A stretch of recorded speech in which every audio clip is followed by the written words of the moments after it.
Kuri iki cyumweru ikipe ya Rayon Sports yatsinze ikipe ya Police FC igitego kimwe ku busa kuri Kigali Pele Stadium ku mukino w'umunsi wa 27 wa shampiyona. Yongeye gufata umwanya wa mbere uyiganisha ku gikombe. Byari ibyishimo byinshi ku bakunzi b'ikipe ya Rayon Sports, ndetse kandi iyi kipe ya Rayon Sports yiteguye igikombe, dore ko isigaje imikino ikabakaba muri 3 gusa kugira ngo ibe yatwara iki gikombe cya shampiyona.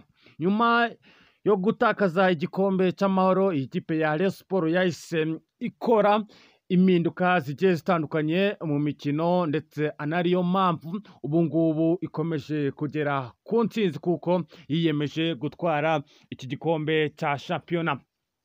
Igice cya mbere cyarangiye ari ubusa ku busa, ariko igice cya kabiri uwo bakunze kwita umutoza Rwaka Claude aza gukora impinduka bituma iyi kipe ya Rayon Sports yegukana intsinzi ndetse n'amanota yayo 3.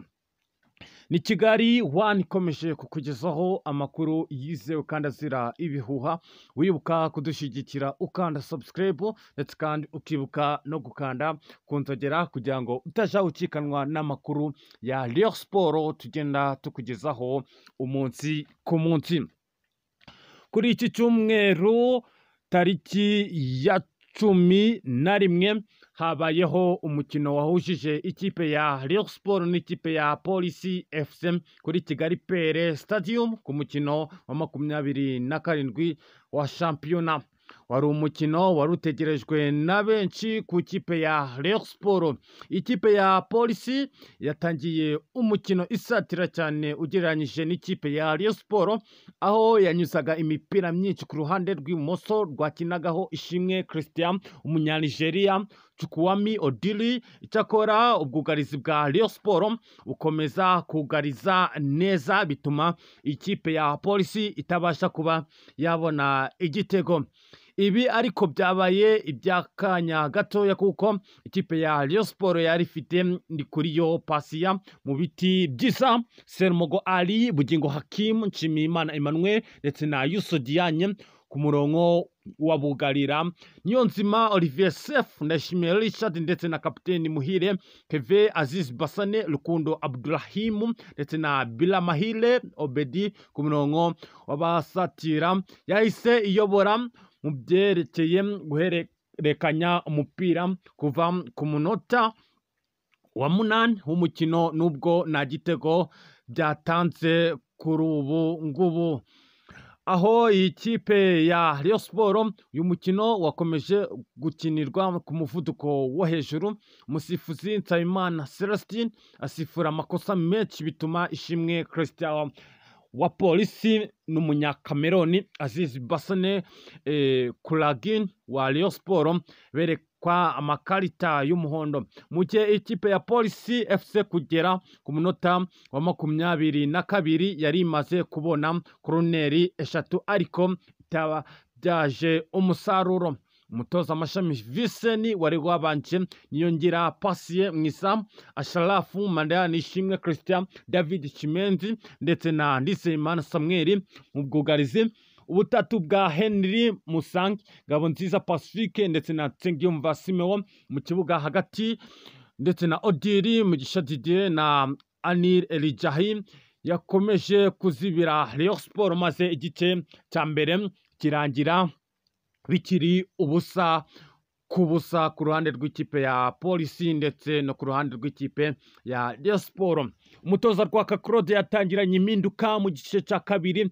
Bilamahire Abedi Christophe utatanze umusaruro mu gice cya mbere mu kibuga asimburwa na Ishimwe Fiston, mbere gato yuko Umurundi Richard Kilongosi wa Police injira mu kibuga asimbuye Chukwuama Odili. Mu mpinduka zakomeje gutuma Rayon Sports isatira byisumbuyeho, gusa Ishimwe Fiston ndetse na Rukundo Abdurahim bananirwa kubyaza umusaruro amahirwe bari babonye muri uyu mukino. ku munota wa 67 Ishimwe Fiston wari wakomeje gukomanga gufungurira Rayon Sport amazamu n'umutwe ku mupira wari uzamuwe neza na Nshimiyimana Emmanuel Kabange atsinda igitego cy'ingenzi kuko cyari gisubije iyi kipe ku mwanya wa mbere n'amanota 59 ku munota wa 78 Umurundi Rukundo Abdurahim yeretse ikarita ya kabiri y'umuhondo ibyara itukura asohorwa mu kibuga nyuma y'ikosa yarakoreye Ndizeye Samuel. Ibi byatumye Rwaka Claude rusigaranye abakinnyi 10 mu kibuga ahatirizwa gukora impinduka zo kugarira, aho Aziz Basane ndetse na Ndashimiye Richard basimburwa na Omar Gingi ndetse na Suleiman Dafe. Umukino urangira Rayon Sport yegukanye intsinzi n'amanota y'ingenzi 59. Byari byishimo ku bakunzi ba Rayon Sport ndetse kandi iyi ntsinzi ya Rayon Sport yayisubije ku mwanya wa mbere ku rutonde rw'agateganyo rwa shampiyona ya 2024 2025 n'amanota 59, mu gihe isigaje imikino 3 na Bugesera Vision ndetse na Gorilla yayitwaramo neza ikegukana iki gikombe cya shampiyona nyuma y'imyaka 5. Mu wundi mukino wabereye kuri stade y'akarere ka Rubavu, igitego cya Mohamed Kiyuru kitsinzwe na Shaka Philippe byaburijemo icya Nizeyimana Jean Claude wa Rutsiro maze ifasha Muhazi United gusohoka mu murongo utukura itsinze 21 ifata umwanya wa 13 n'amanota 30. Isigaje Amagaju FC ya 14 n'amanota 29, mu gihe Vision iri ku mwanya wa nyuma n'amanota 20 mu murongo w'amakipe azamanuka mu cyiciro cya kabiri. Nguko rero ko byari byifashe rwose, byari byishimo ku bakunzi ba Rayon Sport ndetse uwo bakunze kwita Mashami Vincent yarahire ko atakwigera atsindwa n'ikipe ya Rayon Sport, ariko ikipe ya Rayon Sport izaha kumukosora mwereka yuko nta mikino ifite guhera uyu munsi.